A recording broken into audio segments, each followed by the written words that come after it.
Olá, aqui é o Cleiton Maranhão e esse é o Além das Boas Ideias, um podcast que explora os processos e desafios da criatividade. Hoje o assunto é embalar o chuchu. Fica até parecendo coisa de duplo sentido, né? E aí, bora lá, embalar o chuchu. O que é embalar o chuchu, afinal de contas? Embalar o chuchu é você colocar uma cara bonita num negócio que ninguém está com vontade de consumir. Então, isso pode servir para diversas áreas, mas quando a gente fala de comunicação, muitas vezes nós estamos embalando o chuchu. Teve um dia desses que eu vi uns reels ali no Instagram e teve um que me chamou muita atenção, que eram dois caras falando como funcionam as redes sociais. Um deles estava fingindo que era o Google, outro estava fingindo que era o Facebook. E aí eles ficavam fofocando entre si. O Facebook perguntava para o Google: e aí, o que essa pessoa está querendo? O que ela está querendo?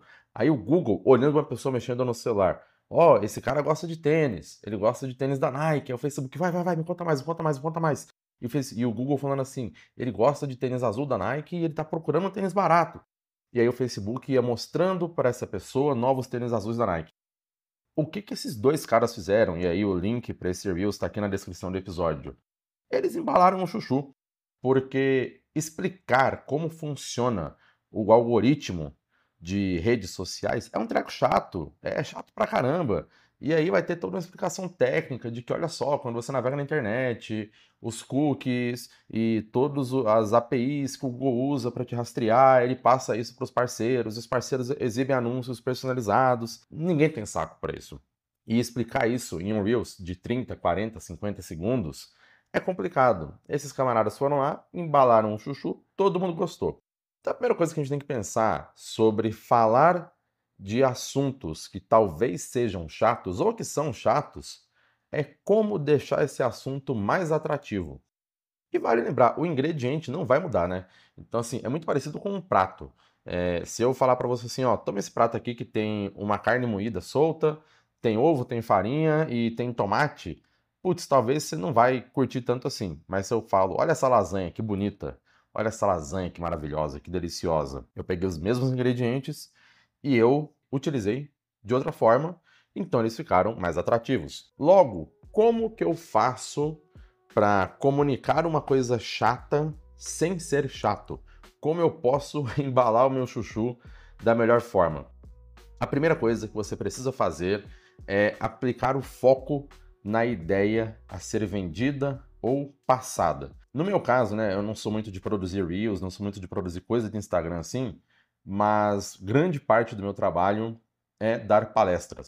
Gravar podcast e dar palestra, né? Não esse podcast é hobby, ocupa grande parte do meu tempo. E como eu dou palestras de estratégia de marketing, estratégia de negócios, às vezes os temas são chatos. Nos últimos 2 anos eu tenho falado muito sobre Lifetime Value, que é o LTV, né? Quanto o seu comprador vale para o seu negócio ao longo do tempo. Então, assim, não é lá uma coisa interessante, assim, não é tipo um vegetal delicioso, uma cebola grelhada. Pô, tem gente que não gosta, mas vocês estão errados. É um chuchu. É um negócio que ninguém quer prestar muita atenção. Então eu penso assim, beleza, eu sei que eu quero falar de LTV, né? E eu tive 2 palestras de LTV nos últimos 2 anos que deram muito certo, foram muito bem avaliadas pelo público nos eventos ali. Teve um pouco de sorte, mas teve bastante planejamento também. Você tem que focar na ideia a ser vendida, na ideia a ser passada. Então a minha ideia era falar sobre a LTV, como que eu ia fazer as pessoas entenderem melhor o assunto. E aqui vem um pequeno segredo sobre apresentações. Um pitch de vendas, uma aula, uma apresentação, uma palestra, ela precisa entregar uma conclusão. Eu até falei disso na newsletter da última semana, e aí também tem o link aí se você quiser se inscrever. Uma conclusão, um caminho. Eu queria que as pessoas saíssem dessas palestras de LTV entendendo que quando elas atingem um certo percentual de fidelização de clientes, elas faturam ali entre 25% a 30% a mais. Então, assim, não é uma ideia muito detalhada, e ela não tem que ser muito detalhada ou muito profunda, ela tem que ser simples. Eu quero que a pessoa entenda que ela pode ganhar mais dinheiro com isso. E por que eu coloquei isso? Porque o meu público-alvo são empreendedores, são marqueteiros, são profissionais de marketing e são pessoas que querem mais venda, querem mais faturamento, logo eu só precisava entregar o como. Qual que foi o segundo passo, então, que eu segui no planejamento dessas palestras? Quebrar a ideia em linhas bem simples e listar ali todos os fatos possíveis sobre essa ideia. Então vamos lá, LTV é um conceito simples, é quanto o seu comprador gera de receita para o seu negócio enquanto ele relaciona com o seu negócio. Eu já tinha listado mais uns 8 fatos sobre esse indicador até chegar nas palestras, né? E quais que foram os títulos das duas palestras, que eram diferentes, mas falavam do mesmo assunto. A primeira palestra, ela falava sobre como ser um alquimista dos negócios digitais. E a segunda palestra era com quantas videiras uma vinícola fica rica. E aí eu já vou contar por que eu cheguei nessas ideias aí, mas elas eram basicamente o mesmo tema. Eu tinha entendido, e eu já sabia também, que LTV é sobre você fazer o mesmo cliente render mais e mais e mais e mais e mais. E aí você começa a listar os fatos iniciais, que sempre vão ser os mais fracos. Ah, beleza, o que é LTV? É um cliente que... Aliás, o que é um bom LTV? É um número que é consequência de um cliente que consome várias vezes. O que é um mau LTV? É o oposto disso. Como incrementar o LTV? Fazer a pessoa consumir mais. No começo é muito óbvio, só que a gente precisa passar por esses fatos óbvios para ir criando mais ali familiaridade com essas questões. Depois que você escreveu 5, 6 fatos sobre a sua ideia, já começa a gerar uma clareza de quais abordagens são possíveis, quais abordagens não são tão óbvias, e você vai focar o seu esforço nessas abordagens que não são muito óbvias, mas que trazem clareza. Travei, deu um branco, tive um bloqueio criativo. ChatGPT está aí para isso, o Google lá da AI também está aí para isso. Você chega lá e começa a pesquisar por sinônimos, por outras expressões, e você chega a novas formas de explicar uma coisa que é chata. Em seguida, vem o terceiro passo, que eu fiz nessas duas palestras e você pode fazer também, seja lá para o que for. Buscar por referências que casem com alguns desses fatos. Quais são os filmes, livros, frases, discursos, séries, qualquer coisa que você já viu em algum lugar e citam algo relativamente próximo do conceito que você quer trabalhar a sua ideia? No caso da primeira palestra ali, que foi Alquimistas de Negócios Digitais, um dos primeiros livros que eu li na minha adolescência foi O Alquimista, do Paulo Coelho. E eu lembrava ali que a ideia da alquimia era transformar chumbo em ouro. Logo, a ideia da palestra foi pegar o comprador não fidelizado, que é o chumbo, e transformá-lo em ouro, que é o comprador que gera mais receita para o negócio. E se eu não soubesse que a alquimia é sobre isso? Se eu não soubesse que as pessoas buscavam transformar chumbo em ouro?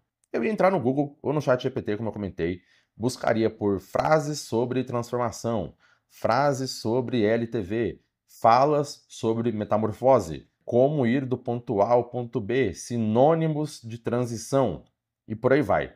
Conforme você começa a estressar as ideias, mais coisas surgem. Essas falas e frases que você vai pesquisando vão te levar a frases novas de filmes, de livros, de outros materiais que talvez você não conhecesse, e isso te leva para o ponto 4.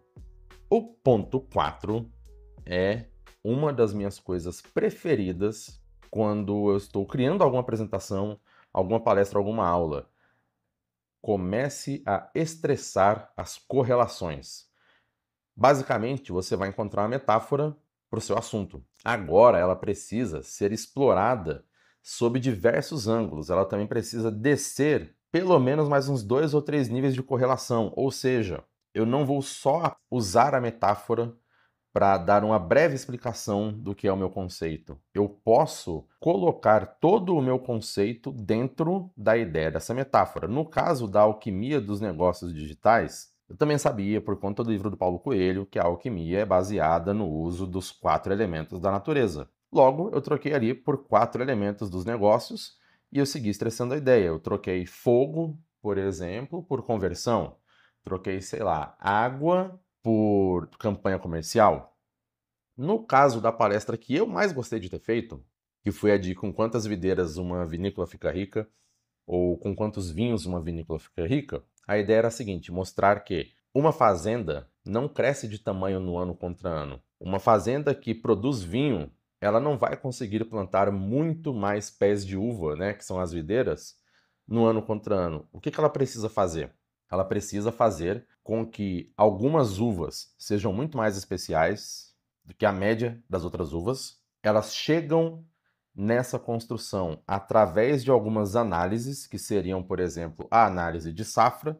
Você entende o comportamento entre uma safra e outra safra, e você entende o que precisa fazer para que a próxima safra funcione melhor. No marketing, isso é conhecido como análise de cohort. Então você vai traçando as correlações, você vai buscando novas camadas de metáfora. Talvez até pareça difícil agora, mas não é bem assim. Conforme você escreve, e escrever, seja à mão, seja digitando, ajuda muito a desbloquear o seu próximo nível de criatividade, a clareza vai chegando.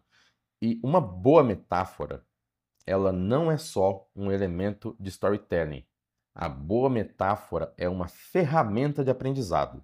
Tanto crianças quanto adultos, eles tendem a absorver mais informação sobre a narrativa de uma história contada. É assim nas músicas, é assim nos livros, nos filmes e até mesmo na Bíblia.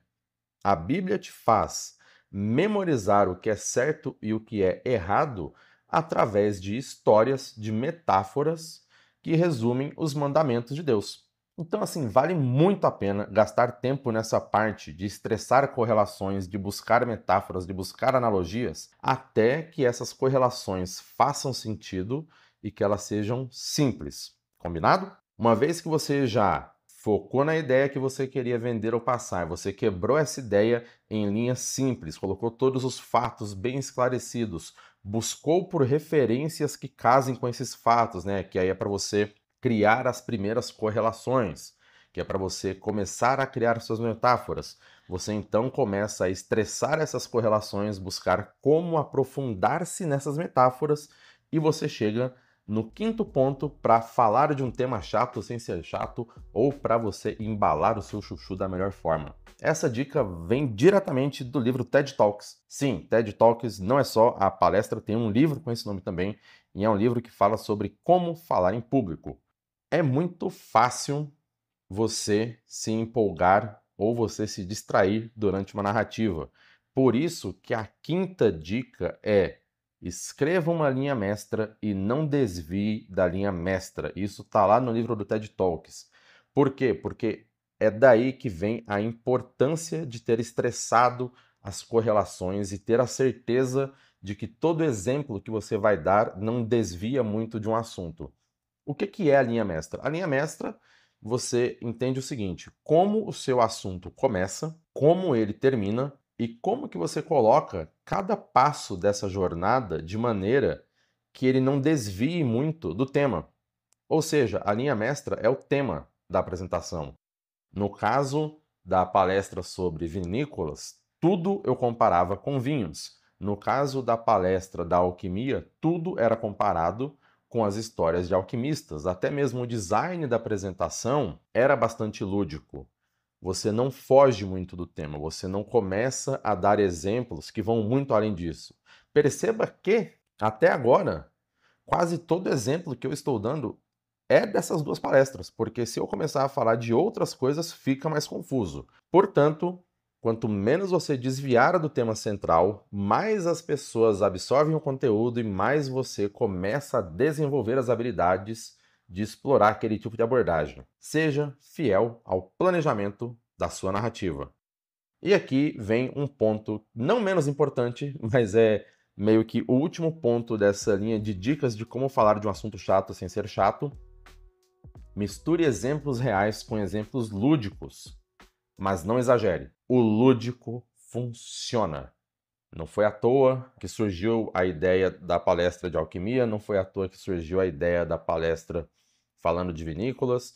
Daria para fazer outros tipos de analogias, mas ainda que as metáforas sejam ferramentas incríveis, um dos pilares da andragogia, e o que é andragogia? Andragogia é o que vem depois da pedagogia. A pedagogia, ela é o ensino de crianças e jovens. A andragogia pega a pessoa da juventude à vida adulta. O aprendizado de pessoas adultas é diferente do aprendizado de crianças. E a andragogia prega que pessoas adultas precisam de aplicabilidade no mundo real para absorver um conhecimento. Daí vem a importância de você medir bastante o equilíbrio entre os dois tipos de exemplo. Você vai dar o exemplo lúdico e você dá o exemplo da vida real. Você não faz uma apresentação muito boa usando só a vida real ou só o lúdico. Você faz uma dança entre os dois. Quando a gente olha para muitos discursos conhecidos, para muitas falas, seja em filme, em palestra motivacional ou até num treinamento mais complexo, não é difícil, por exemplo, você encontrar uma narrativa que vai comparar os desafios da vida real com os desafios do esporte. Eu até faço isso, apesar de não ser atleta, só gosto de pedalar por lazer. Tem ali um caminho fácil, mas muitas vezes o que a gente vai ver são exemplos do futebol. Por que que tanta gente coloca esses exemplos de esporte e principalmente do futebol na hora de falar de um tema mais complexo? Porque fica muito fácil criar a correlação e entender como aquilo funciona, porque ainda que às vezes você não goste de futebol, igual eu também não gosto, quando alguém vem lá e me dá um exemplo, fala, cara, agora a bola tá com você. Não, sua missão é deixar a bola do lado do campo do adversário. Fica fácil de entender. Vale lembrar, o exemplo lúdico engaja, mas ele não tangibiliza. O exemplo lúdico faz brilhar os olhos, mas ele não necessariamente vai passar a mensagem, logo vem o exemplo real. E o exemplo real traz a mensagem, mas muitas vezes ele não brilha os olhos. Por isso que você precisa fazer essa dança. No caso ali da palestra de Lifetime Value, tanto da alquimia quanto dos vinhos, sempre que vinha um novo tópico da apresentação, não vinha, por exemplo, com clientes mais fidelizados geram mais dinheiro. Vinha com quando você aumenta a qualidade da sua videira, você consegue uvas mais raras que valem muito mais, logo sua garrafa de vinho tem mais valor no mercado. É a mesma coisa quando você faz uma análise de cohort, identifica seus clientes de melhor potencial e investe neles. Dessa forma é possível você conseguir quebrar conceitos que talvez sejam complexos, que talvez sejam chatos, que talvez sejam tão sem graça quanto um chuchu. A essa hora você deve estar se perguntando se eu realmente não gosto de chuchu. Eu não gosto. Porém, às vezes um chuchu aparece ali, ó, no meio do ensopado, misturado com alguma coisinha, grelhado, com aquela carne maravilhosa, e ele fica gostoso. E o assunto que você e eu dominamos, por mais que eventualmente ele seja chato, existem formas de transformá-lo em uma coisa mais atrativa e que as pessoas queiram consumir. Te vejo no próximo episódio.